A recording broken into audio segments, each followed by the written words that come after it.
Right everyone, so in this video I'm going to quickly show you how I go about getting them from an oiled turned state bowl to a finished, waxed, ready to rock and roll and separated to get delivered. So let's get into it. G'day everyone, welcome back. So it's been a little while since I have put up a video. I've been extremely busy. In this video I want to catch you up on everything that's been going on from the final stages of fixing up and buffing and polishing all these 600 bowls, and there has been an order for a few more to add. But at this stage what we're doing is working through and polishing them up. So they've all had a coat of Osmo oil. I put a coat of Osmo oil on them the day that I finished them. So I coat them all up using a microfiber roller, and then I let them just air dry in the shed, in the second shed on the shelves. Once that's done, I'll then stack them all in a container, bring them back into the shed. And now, because the Osmo oil raises the grain and everything like that, I need to knock it all down. So I'm going to show you the process about how I go about doing all of that, and then bringing them up so they look absolutely pristine. Like these ones here, they're all ready to go, 100% complete, ready to go. Also, sometimes I get a little bit of tenon marks on the bottom from the chuck, so I'll show you how I get rid of all that with my vacuum pump setup. So yes, it's wonderful to be back. My apologies for my absence, but I needed to get the job done, get it knocked over, and get it in a way that I could process it in my head. So I just needed to get the 600 bowls turned, oiled, like sealed pretty much, and up on the shelf. That was a big thing for me mentally, and I just needed to get that done. So my apologies for not being here with you more frequently as I'd like to, but sometimes you just got to do what you got to do. You also might be wondering, got some smocks with my name and my logo on there, and I'll talk to you all about that in just a sec. So let's get over here, bring the camera over, and I'll show you how I go about doing all this with the different products and things. So let's get stuck in.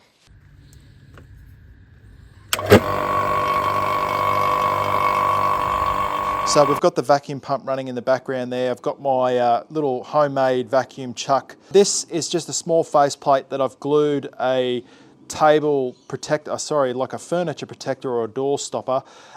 It's got a hole in the middle there that allows the vacuum to suck through, and I've epoxied that onto the faceplate and then turned that to suit so the bowls can sit in it nicely with the tenon inside the spout. Now the first thing that I need to look for is when I put the bowl on is, I was going to say tenon marks, but what we need to do first is make sure the bowl is running true, so that looks good. So, my apologies. Mistake number one, Kez. Right, so the bowl's running true there. It doesn't need to be perfect. I did notice that I've got a run from the Osmo oil, so there's a slight oil run there. I'll show you how I'll fix that up in just a sec with this product here called Triple E. It's also great for varnish as well. So you might see little things in varnish that you need to get rid of. You can use it on that. It works an absolute treat as well as Danish oil. And I've got a small little tenon mark on the bottom there. I will be using my respirator to sort this out. So just turning that on there now. So the first thing that I need to do is a bit of 180 grit sandpaper just lightly on the tenon there. Get rid of that little chuck mark there. 240 grit. Just really light, not heavy at all. This is an offcut of a very fine, I think it's called Scotch-Brite pads. It's a little offcut from there, and I use that to just knock the raised grain down. You can also use this in between coats of the oil as well. Right, so now that's done, what I need to do is use this Triple E compound here, and it looks quite dull. You're looking in the camera and it doesn't look very neat or nice. So we've got that little run there, but I'll show you how I fix this with the Triple E. It's got really fine, I've made other videos about this product before. It's got very fine abrasive in it, and it brings the sanding up from say 320 grit or whatever you finished on, a high grit. I finished these on 240. It just raises that finish up really nicely, and you'll see what I mean in just a sec. So just holding my fingers, so if something catches it, it can take that cloth out of my fingers. Just working that triple E back and forth. Like I said, I'll link some videos in the description of the products that I'm using here. I'm not sponsored by these guys. I went out and purchased all this from Carbotech in Brisbane. Though they have sent me stuff in the past, but I had it well before then. So where was that run? That run was in here. In that one or this one? Maybe just there. Maybe a little bit more. Just in there. And we'll give it another spin. That's at 2,200 RPMs there. The speed doesn't matter, but you need a bit of speed. It's more about just working the product back and forth. Now that's done. Put that cloth back into the Triple E and grab my second clean cloth. And I just clean that Triple E off there now. Whatever was left on there. Just turn the lathe off. I just want to show you the finish off that Triple E, and you can see that run, it was either on that bit of the end grain or this side, and it's gone completely. So it just brings it up, highlights it. There's no little tenon marks in the bottom there. It just elevates that finish of the Osmo oil and makes it all nice and even and flat. Well, when I say flat, it just makes it all even. And the little Scotch Brite, the little scourer, scuff pad, knocks that raised grain down and just makes it look really, really uniform, in my opinion. Uniform or yeah, whatever, how you want to, yes, uniform. That might be mistake number 2. Anyway, so this is called a wax stick, or shit hot wax stick. I believe it's called shit hot wax stick. So how I go about using it is hold it on there, all the way down to the tenon. Works great because it's like it's a cylinder, so it sits in amongst that tenon there. A little bit across the back. Now that's the wax pad there that I use, and then I hold it on this side and I work it back and forth. I start from the top, work my way down. That way, if I went from that way, it'll flick the wax off. You can see it just about to flick the wax off. So I stop, I bring it back down so it doesn't splatter everywhere. You can probably see down here on the board, there's heaps of different, there's heaps of wax splatter down there. Try and keep it on the piece, Kez. Just melting that into the piece there. That is primo. And then I use a bit of paper towel and I just give it a quick, if there's any left over on there, just the once over. Now, on the inside, so that's the outside done. Oh, no it's not. There's a bit of wax up the top there. I need to get rid of that. So when I'm truing this up as well, I don't know if I said it, but I use the rim and the back of that face plate to help true the bowls up. They don't have to look absolutely perfect. It just helps if it's close. I just want to get this bit of, hold on. Just getting rid of any excess that's on there. Righto, and that's just paper towel, simple paper towel. Righto, how are we looking there?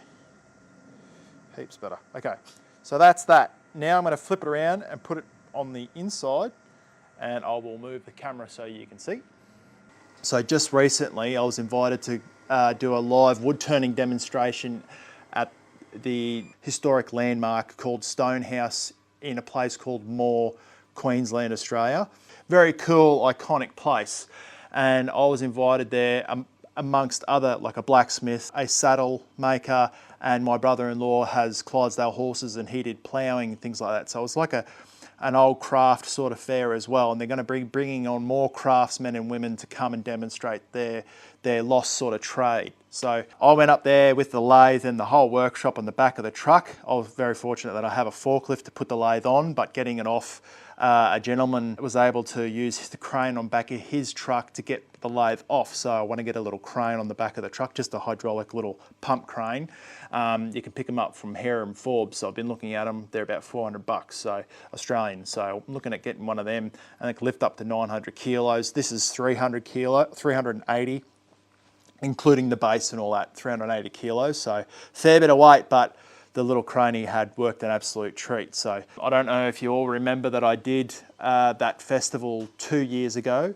I didn't do it last year because of the bowl project last year, but this year I nearly had them all done and dusted. I only had a handful to go. I think it was like 20 to turn, and I turned them up there in front of other people so they could all see what was it all about. And my beautiful wife helped with the store whilst I was turning. So good little team combo there. So hence the reason I've got my name and my logo on my jacket. So I just wanted to explain that very quickly before we went on for those that are regular viewers here. So now the inside of the bowl, as you can see, this is in a little mark on there, and that's from the chuck, the rubber, and I normally experience that when I've been doing a lot of them for today, and this will be the 41 bowl that I've sort of waxed up and polished today. So that comes off really easy with the Scotch pad and the Triple E. So I'll just do that real quick.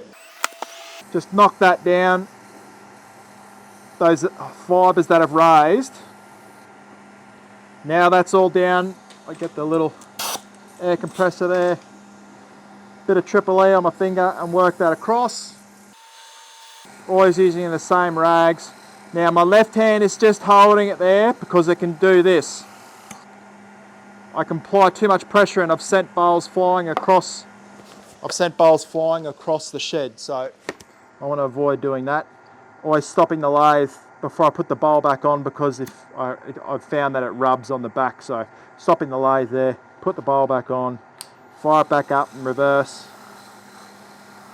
Quickly give this a clean up with the Triple E. If you haven't tried this stuff before, it's well worth a go. Works really well on like smaller projects. I've even used it on bigger bowls and things.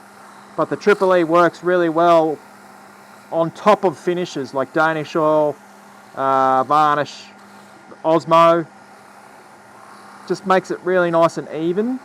I'm not trying to push the product, it works really well. So I should have brought the receipt out with me. I actually kept it for this video, the receipt. So you know I'm not just BSing you. Right. Now you might look at this and go, oh, that's done. You know, it looks really neat, looks really clean. A nice, clean, even finish with a little bit of shine in there. I don't want it to be too shiny, but we're just going to give it a bit more of a sparkle with the wax stick. I think it'll be enough, but I'll just give it this hit with the wax stick. A little bit on the rim there. It isn't running as true as it should be, but it's all right. Now this cloth here, just working that wax back and forth over the little bowl here. Like before, I try not to go all the way out of the bowl because you can send wax flying across the shed, and that's why I've got this cloth also on top of the rest of the bowls. A little bit on the rim there, just rolling that cloth around. All right, paper towel again. Just to get any excess out of there. A little bit on the top.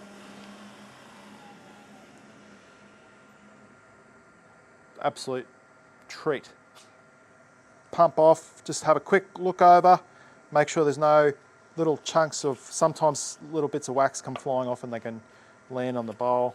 And I don't expect the people that put these in the parcels for the veterans to give them a once over and a wipe. That should all be done by me before, in my opinion, before they go in. So that's done. I'll show you how I stack them.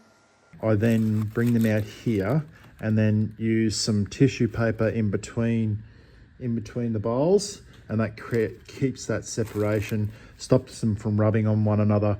And once I'm ready to go, I can just box them straight up and deliver them to the RSL. So my process, I hopefully haven't made it too difficult for someone else out there that would like to turn or batch produce something in a large quantity. I'm not sharing this to gloat or to toot my own horn, so to speak. I want it so people can pick up on things that they might be able to replicate in their workshop, and hopefully I can help you out along wherever you are in your wood turning journey. So that's the purpose of me making these videos, is sharing my process and my passion for our beloved craft, and hopefully other people can pick up on little things. I really appreciate everyone out there that has stuck with me and sticking by me throughout this process. I am a one-man band, and it is tricky to film, to edit, to work and do all that at the same time, plus the other things that I do, and things that my other commitments. So I appreciate you. So I'm going to stop getting all emotional, but I will see you and talk to you directly. Cheers. Bye.